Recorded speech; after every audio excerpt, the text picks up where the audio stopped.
And now let's pass it along to Cathy Kunkel, also from UC Berkeley.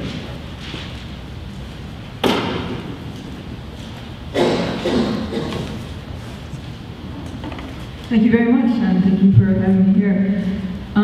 So, as Marisa mentioned, my background is in physics, and I've come at energy issues primarily through my long-standing interest in climate change. I spent some time in China researching biomass power generation there, and somewhat ironically, that experience convinced me to come back to the US and focus my graduate work on US and local energy policy, basically out of the realization that in order to get the global greenhouse gas emissions reductions that we need, the US should really be a leader, and countries like China are unlikely to take the lead if the US is not seen as taking the problem seriously. And so I've been involved in a couple of research projects related to residential energy efficiency and implementation of AB 32, which, as Carla mentioned, is California's climate policy. So when we talk about a vision for California's energy future, there are really a lot of factors that are driving us to get off of fossil fuels. For example, the Gulf oil spill obviously highlights the risks associated with our demand for oil. There are problems with security of supply for natural gas, and there are a lot of local health impacts from the pollution of oil refineries and other power plants, etc. in California.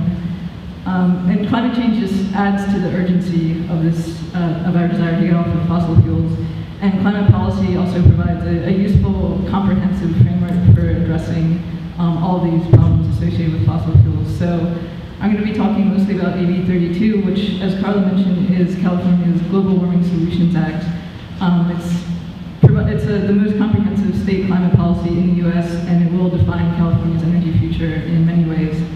So the goal of AB 32 is to reduce California's emissions to 1990 levels by 2020, which is a 15% reduction from today.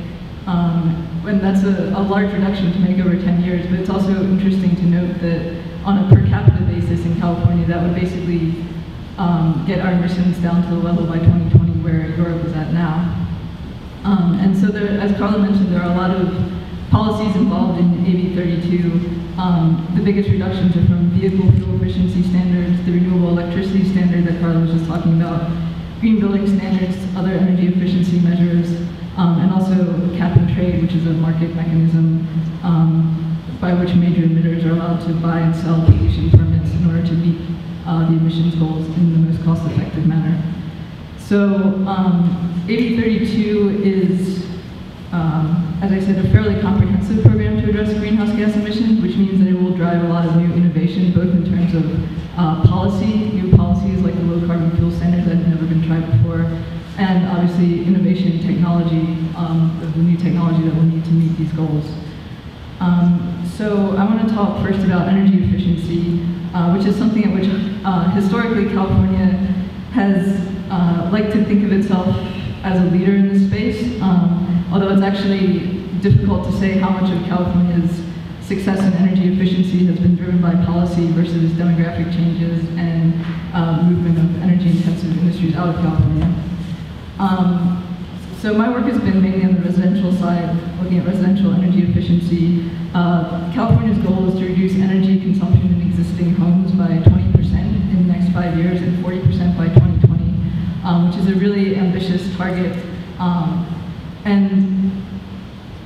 I think it's going to be, we'll need a lot of policies to address that, including appliance standards, which California already has, and a lot more work on residential energy efficiency retrofits.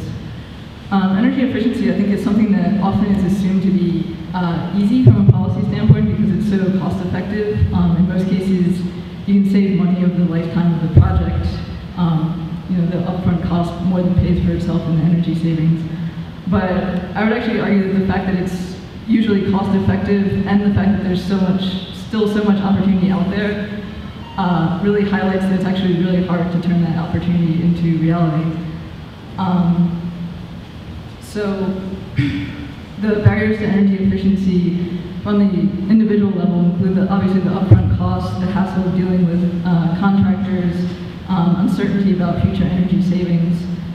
One project that I've been involved in Berkeley that at least gets at some of the barriers is called Property Assessed Clean Energy, by which the local government provides loans to households for energy efficiency improvements, and the loan is tied to the property so that when the house is sold, the loan repayment as well as the benefits from the energy efficiency pass to the new owner.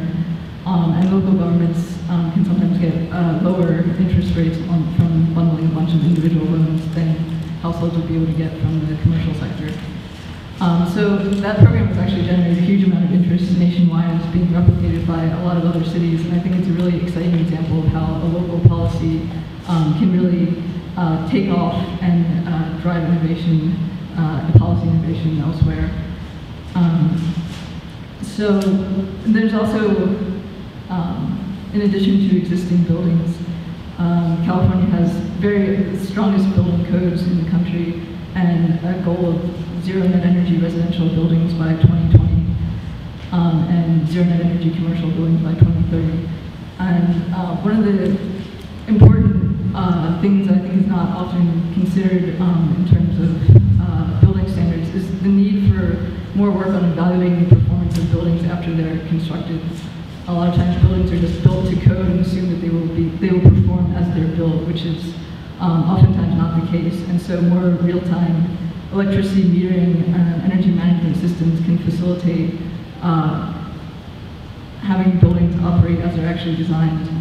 And that's going to be, I think, an increasingly important issue and a new space for energy management and information technology to enter into this energy efficiency space. So my main conclusion on energy efficiency is that there's a lot of money available, especially now from stimulus money. There's basically the amount of money given to states and local governments in the stimulus package increased financing by about a factor of 10 for a lot of energy efficiency programs.